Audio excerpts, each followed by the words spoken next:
কুল in কুনতুম তুহিব্বুনাল্লাহ ফাত্তাবিউনি ইউহিব্বুকুমুল্লাহ।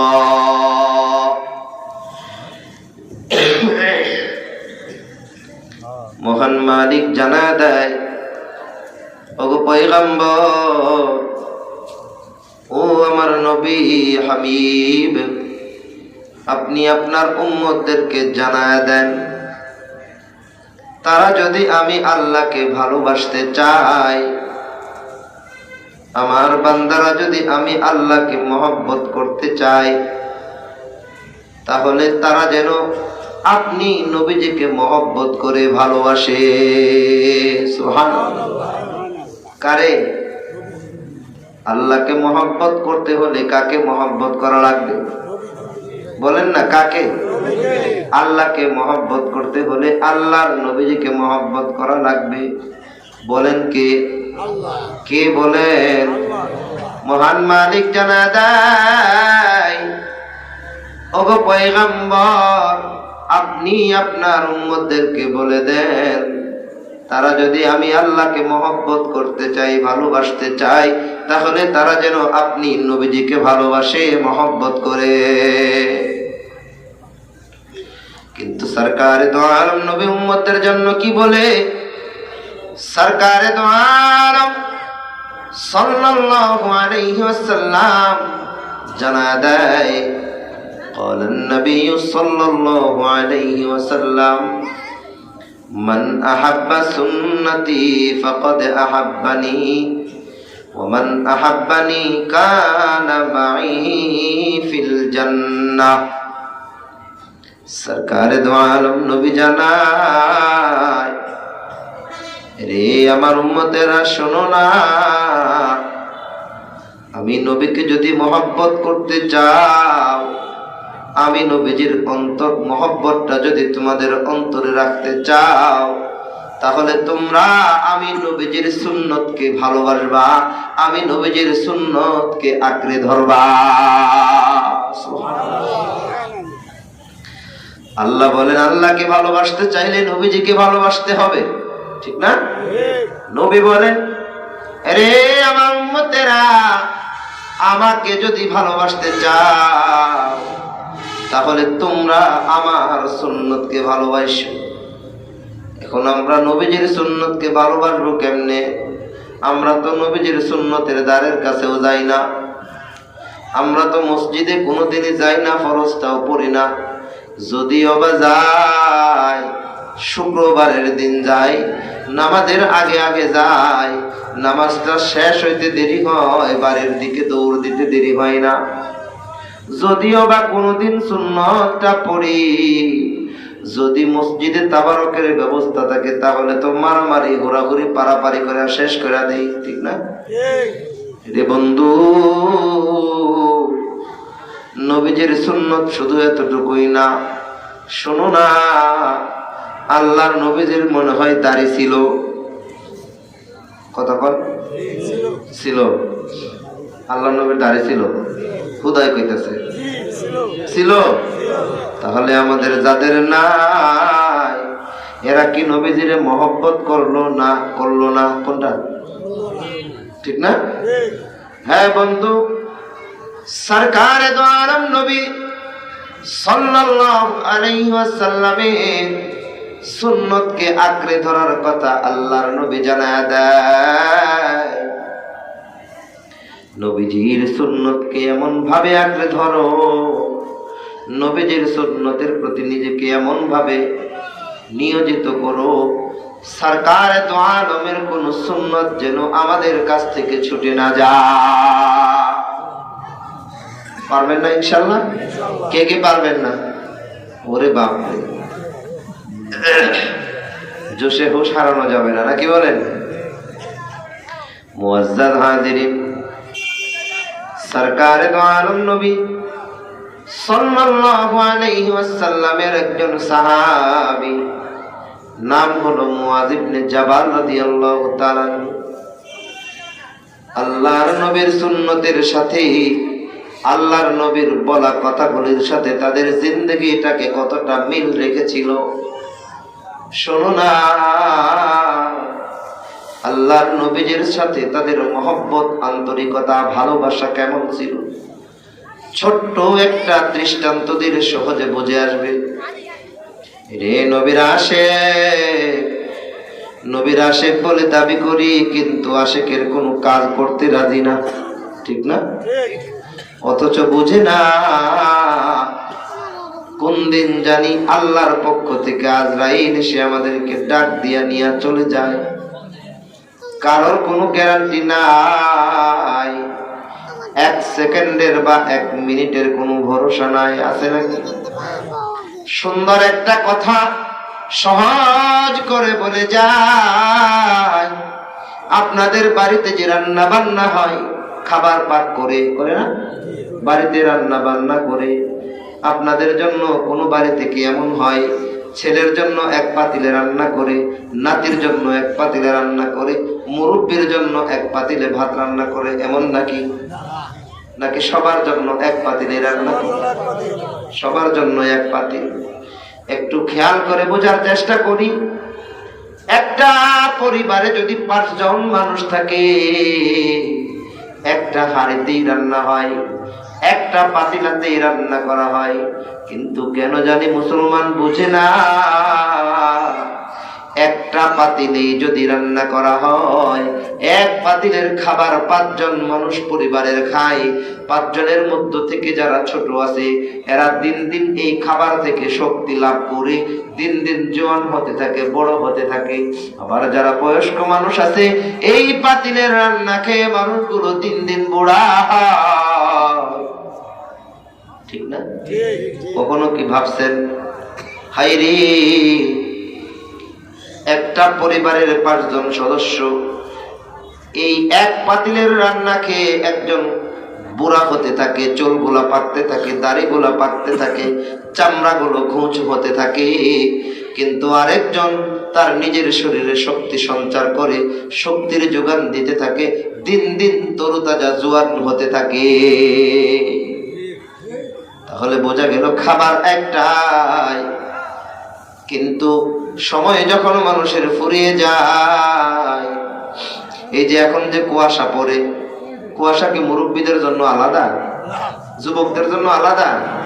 ঠান্ডা সবার জন্যই সমান হয়, ঠিক না? সমান তালে ঠান্ডা পড়ে, কারো বা শরীরে কম লাগে, কারো বা শরীরে বেশি লাগে। কিন্তু বুঝে না মুসলমান, বুঝে না একই পাতিলের রান্না খেয়ে যদি একজন জোয়ান হয় আর একজন বুড়া হয়, একই দুনিয়ার আবহাওয়া খেয়ে একজন আল্লাহর সান্নিধ্যে চলে যায়, আরেকজন দুনিয়ার জমিনে আগমন করে। এর আল্লাহর সৃষ্টির কত নিয়ম। মানুষগুলি দুনিয়ার জমিনে আসে, আসার একটা সিরিয়াল আছে, কিন্তু কে কখন চলে যাবে এই চলে যাওয়ার কোন সিরিয়াল নাই। কার ভরসায় আছো রে মন, কিসের করো আশা, এত সাদের বাড়ি একদিন ভাঙবে তোমার বাসা, ঠিক কিনা? কার ভরসায় আছো রে মন, কিসের করো আশা, এত সাদের বাড়ি একদিন ভাঙবে তোমার বাসা। ও তোমার হিসাব একদিন ফুরিয়া যাবে, যৌবনে লাগিবে ভাটি, ওই যে দেখো ডাকিতেছে তোমায় কবরের মাটি, ঠিক না? ওই যে দেখো ডাকিতেছে তোমায় কবরের মাটি। কবরের মাটিগুলা বান্দাদেরকে প্রতিদিন, প্রতিটি ক্ষণে, প্রতিটি মুহূর্তে, প্রতিটি সময়ে বান্দাদেরকে আহ্বান করে, এরে আল্লাহর বান্দারা, আমি কবর একাকী ঘর, এই ঘরে তোমরা একা একা এসো না, নেক আমল নিয়ে আসো। এই ঘরে সাপ বিচ্ছুর ঘর, এই ঘরে তোমরা সাপ বিচ্ছুর ঘরে কেমনে থাকবা? এই ঘরে বসবাসের উপযোগী করে দুনিয়া থেকে আসো। ঘরটা ওখানে, কিন্তু উপযোগী করার সামান গোছানোর জায়গা এটা। বুঝতে পারছেন? দুইটা পয়েন্ট রেখে দিলাম, একটা হলো ওই গজলটা, আর একটা হলো এই সামানার পয়েন্ট। ঠিক আছে? যখন মনে করে সামু আমার মনে করে দিবেন, পারবেন না? যদি না দিতে পারেন তাহলে কিন্তু বুঝবো যে আপনারা মনোযোগী নাই। বুঝা আসছে? মুআজ্জাজ হাজিরিন, এবার আমি পেছন দিকে যাই। ওই যে বলতেছিলাম আল্লাহর নবী সরকারে দু আলম নবী সাল্লাল্লাহু আলাইহি ওয়াসাল্লামের সাহাবায়ে কেরামদের ভালোবাসা নবীজির প্রতি কতটা ছিল, দরদ ছিল কতটা। আবার সাহাবায়ে কেরামদের প্রতি নবীজির দরদ আর ভালোবাসা কতটা ছিল, এর ছোট্ট একটা দৃষ্টান্ত দিতে চাই। আল্লাহর পয়গম্বরের সাহাবী মুআয ইবনে জাবাল রাদিয়াল্লাহু তাআলা আনহু, আল্লাহর নবী সাল্লাল্লাহু আলাইহি ওয়াসাল্লাম সাহাবায়ে কেরামদেরকে নিয়ে পরামর্শ করলেন, ইয়ামানের গভর্নর হিসাবে কারে দেওয়া যায়। পরামর্শ করতে করতে এক পর্যায়ে রায় হয়ে গেল মুআয ইবনে জাবালকে ইয়ামানের গভর্নর হিসাবে পাঠানো যায়। কাকে? মানুষের মনোযোগ কারে? মুআয ইবনে জাবালকে। কার কথা কইতাছি? বলেন কার কথা? আচ্ছা, এটা কি গুরুস্থান? কথা কয় না একটা মানুষের, কারণ কি? আমার কথা আপনাদের বুঝতে অসুবিধা হলে বলবেন। কথা বুঝতেছেন আপনারা?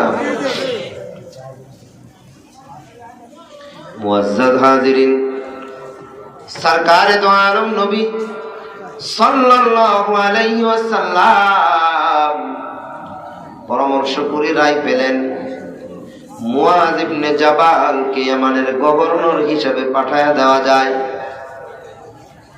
আল্লাহর নবী মুহাম্মদ আরবি সাল্লাল্লাহু আলাইহি ওয়াসাল্লাম মুআয ইবনে জাবালকে আল্লাহর নবীজির কাছে ডাইকা নিলেন। ডাইকা নিয়ে মুআযকে কয়, মুআয, তোমাকে তো ইয়ামানের গভর্নর হিসেবে নিযুক্ত করা হয়েছে, তোমাকে ইয়ামানে চলে যেতে হবে। মুআয ইবনে জাবাল রাদিয়াল্লাহু তাআলা আল্লাহর নবীজির এই কথা শুনা কান্নায় তিনি ভেঙে পড়লেন। চোখ দিয়ে টপ টপ করে পানিগুলা বেয়ে বেয়ে পড়ছে। ওগো নবী পয়গম্বর, আমার তো যেতে মন চাই না ইয়ামানে, আমার যেতে ইচ্ছা করে না, আমার মন চায়। ওগো নবী পয়গম্বর, আমার মন চায় আমার জিন্দেগিটা আমি আপনাকে দেখে দেখে আপনার সান্নিধ্যে কাটা দে। সুবহানাল্লাহ। এদিক দিয়া মুআয ইবনে জাবাল রাদিয়াল্লাহু তাআলা আনহু আল্লাহর নবীকে বলে, কিন্তু সকলের পক্ষ থেকে যে মাশওয়ারা হয়েছে, সিদ্ধান্ত হয়েছে, এটাই তো চূড়ান্ত সিদ্ধান্ত, ঠিক না? এটাই তো চূড়ান্ত সিদ্ধান্ত, এটা কোনো কাটাকাটি করা হবে না। মুআজ্জাজ হাজিরিন, এটা আর কাটাকাটি করা হবে না। সরকারে দো আলম নবী জানায় দেয়, মুআয রে, তোমাকে তো ইয়ামানের গভর্নর নিযুক্ত করা হয়েছে, চলে যেতে হবে। তার সরঞ্জামাদি প্রস্তুত করা হলো। মুআয ইবনে জাবাল তার প্রস্তুতকৃত উটটা তার সামনে রাখা। মুআয ইবনে জাবাল উটের পিঠের উপরে চড়ে বসছে, ইয়ামানের দিকে চলে যাবে। আল্লাহর নবী সরকার দো আলম নবী সাল্লাল্লাহু আলাইহি ওয়াসাল্লাম মুআয ইবনে জাবাল যে উটের পিঠে চড়ে আসেন, এই উটের লাগামটা আল্লাহর নবী নিজ হাতে ধরে উটটারে আগায়া দিতেছেন। কোন সুবহানাল্লাহ। এই বৈশিষ্ট্যটা, এই সিফতটা একমাত্র মুআয ইবনে জাবালের সাথে ঘটেছে, অন্য কোন সাহাবার সাথে এমন হয় নাই যে সাহাবীকে আল্লাহর নবী নিজে উটের পিঠে চড়াইয়া নিজ হাতে উটের লাগাম ধরে টান দেয়, এমন কোন ঘটনা অন্য কোন সাহাবার সাথে ঘটে না। কতটা মহব্বত বুঝে।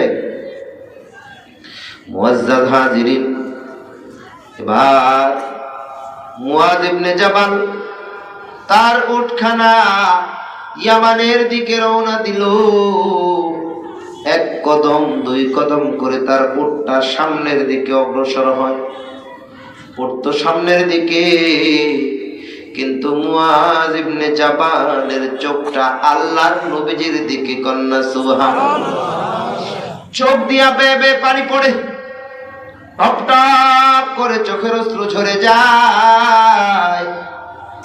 সরকার দো আলম নবী সাল্লাল্লাহু আলাইহি ওয়াসাল্লাম অপলক দৃষ্টিতে মুআযের উটের দিকে তাকায় রইল।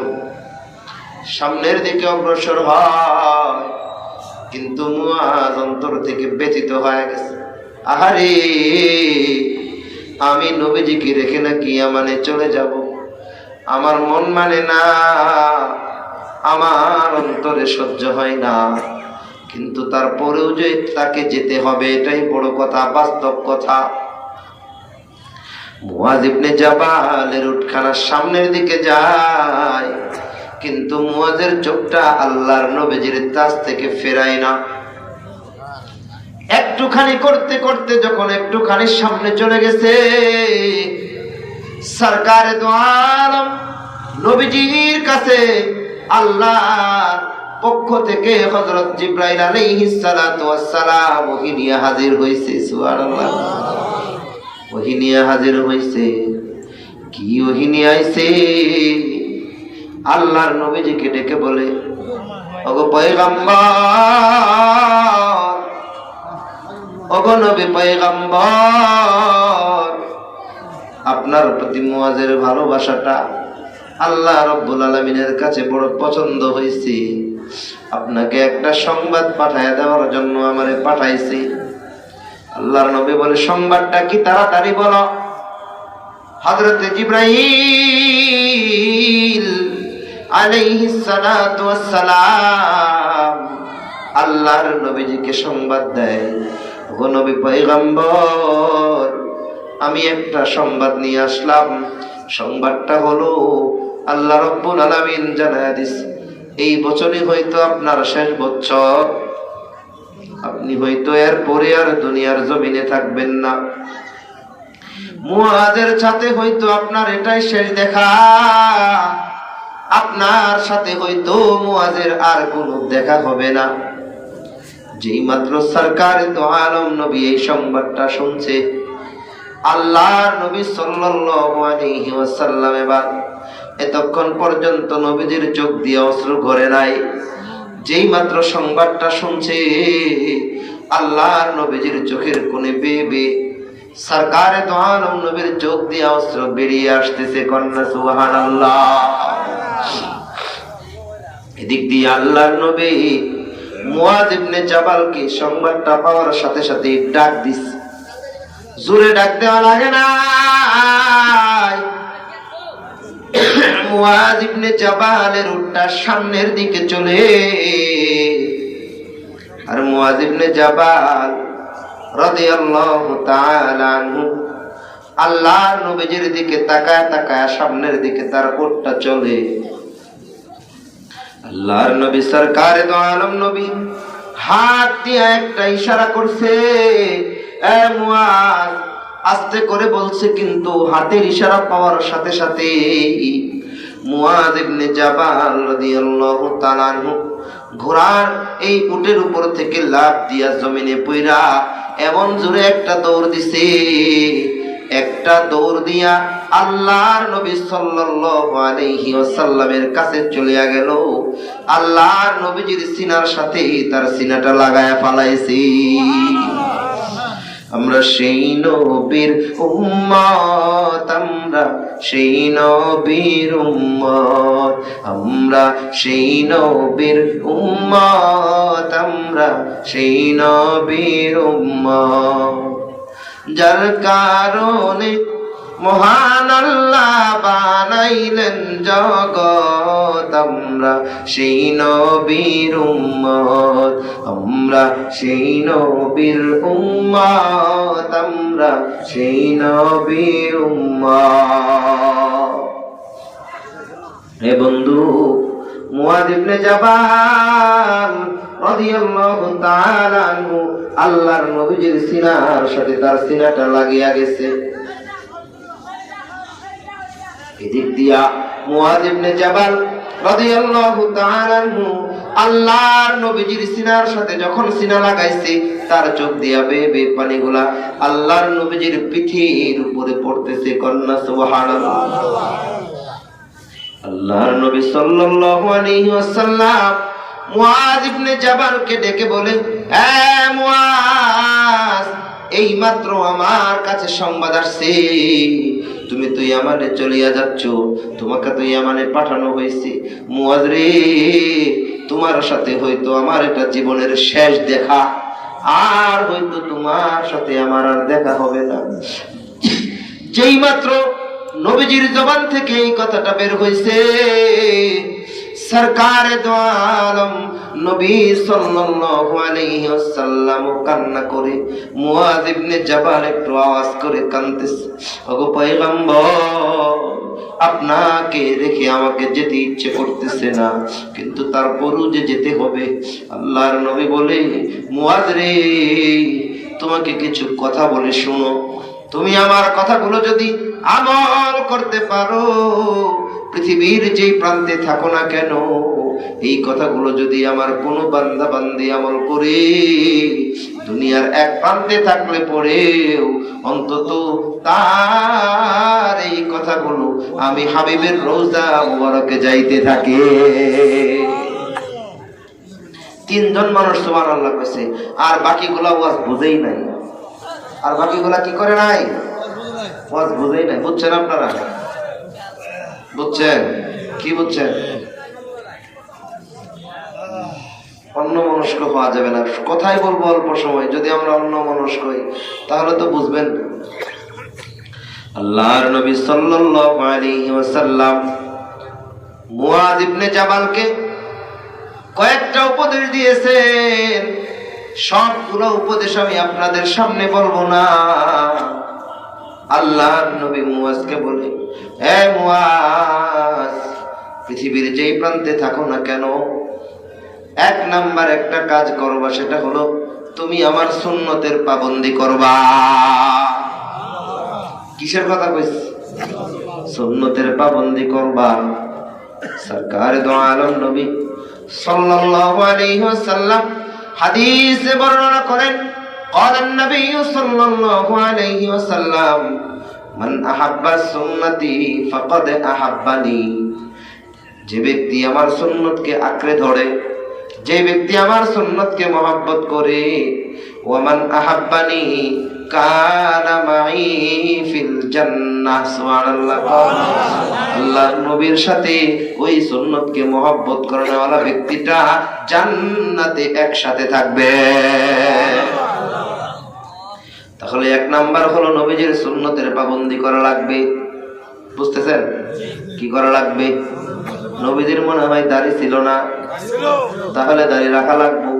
বুঝলেন না? নবীজি মনে হয় সতর খোলা রেখে চলতো, সতর ডাইকে রাখতো, তাহলে আমাদেরকেও সতর ডাকতে হবে। সব থেকে বড় আশ্চর্যের ব্যাপার হলো, আপনার আমার সন্তানেরা আমাদের হালাল উপার্জন করা রুজি রোজগারের টাকা নিয়ে, পয়সা নিয়ে বাজারে গিয়া জিন্সের একটা প্যান্ট কিনে, জিন্সের প্যান্ট কিনে আনছে বাড়িতে। এই জিন্সের প্যান্টের দেখবেন এখানে সিরা, এখানে সেরা, এখানে সেরা। কোনদিন দেখছেন? কেউ দেখেন নাই? আপনারা দেখছেন? অনেকেই কয় দেখছি, অনেকেই কয় দেখেন না। এখন নামছে, ঠিক না? জিন্সের প্যান্ট বাড়াইছে, এনুও সিরা, এনুও সিরা, এনুও সিরা।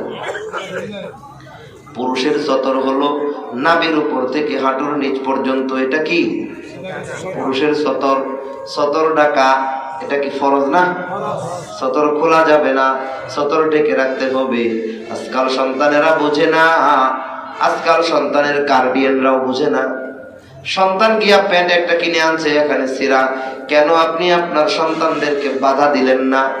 আপনি কেমন বাবা, আপনি কেমন দাদা, আপনি কেমন নানা? আপনার নাতি আপনার সন্তানেরা একটা প্যান্ট কিনে আনছে, তাও আবার এখানে ছিঁড়া। বুঝেন নাই? তাহলে এটা পড়তে দেওয়া যাবে?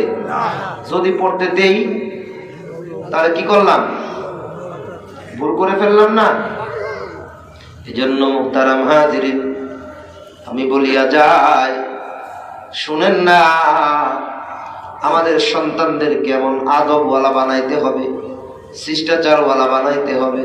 গত কয়েকদিন আগে, 4-5 দিন আগের একটা সংবাদ অনলাইন যোগাযোগ মাধ্যমগুলোতে বের হয়েছে। ওই যে জিম করে না মানুষ শহরে গিয়া, বোঝেন? যুবকরা বুঝবে ভালো, জিম করে, ব্যায়াম করে, বুঝছেন? ব্যায়াম করে যে এগুলা ফুলায়, পিসি বানায়, এগুলা বানায়, এগুলা বানায়, অর্থাৎ 6 প্যাক বানায়, এগুলা বানায়, ব্যায়াম করে। এমন বেড়া, এক বেখাপ্পা বেড়া অর্জন করছে গত কয়েকদিন থেকে অনলাইনে, এটা খুব পরিমাণে ভাইরাল হয়েছে।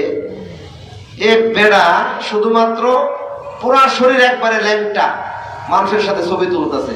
এটা আবার নিজের বড় অর্জন মনে করে যে এটা আমার জীবনের একটা অর্জন।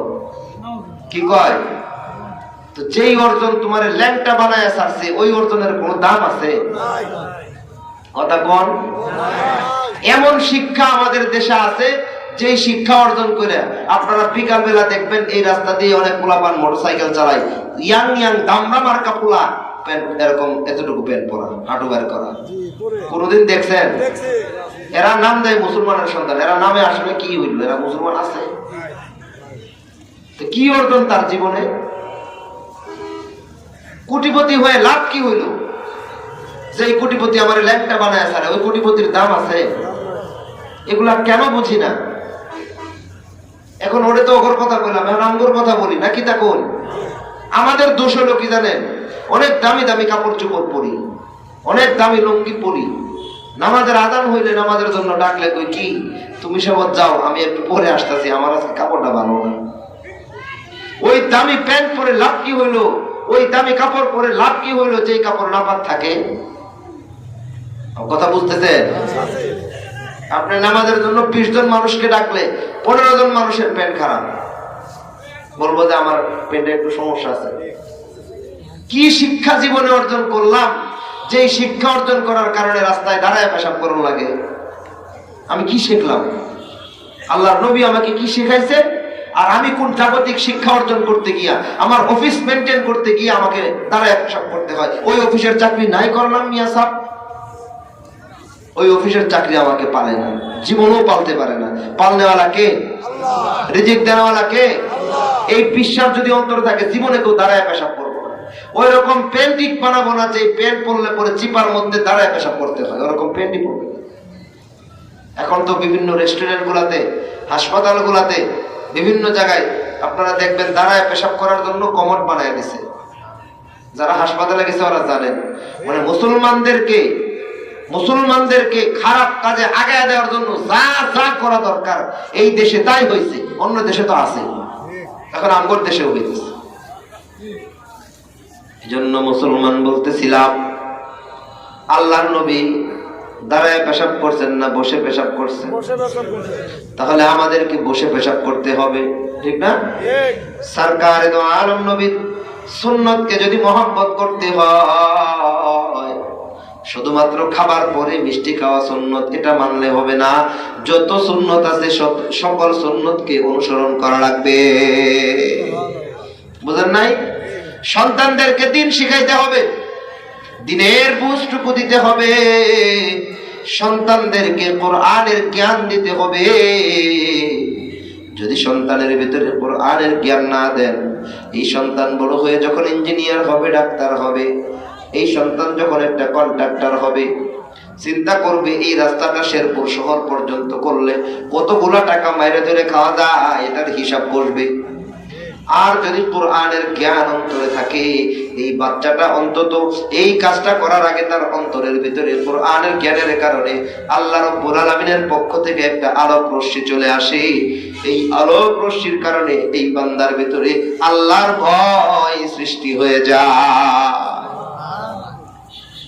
এজন্য মুহতারাম দোস্ত বুজুর্গ, মুআয ইবনে জাবালকে সরকারে দো আলম নবী সাল্লাল্লাহু আলাইহি ওয়াসাল্লাম উপদেশ দিতেছেন, হে মুআয, এক নাম্বার কাজ হলো তুমি বেশি বেশি সুন্নতের আমল করবা। কি করবা? সুন্নতের আমল করবা।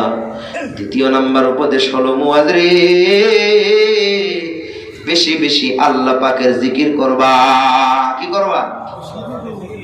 একটু জিকির করেন, লা ইলাহা ইল্লাল্লাহ, লা ইলাহা ইল্লাল্লাহ, লা ইলাহা ইল্লাল্লাহ, লা ইলাহা ইল্লাল্লাহ, লা ইলাহা ইল্লাল্লাহ, লা ইলাহা ইল্লাল্লাহ, লা ইলাহা ইল্লাল্লাহ, লা ইলাহা ইল্লাল্লাহ, লা ইলাহা ইল্লাল্লাহ।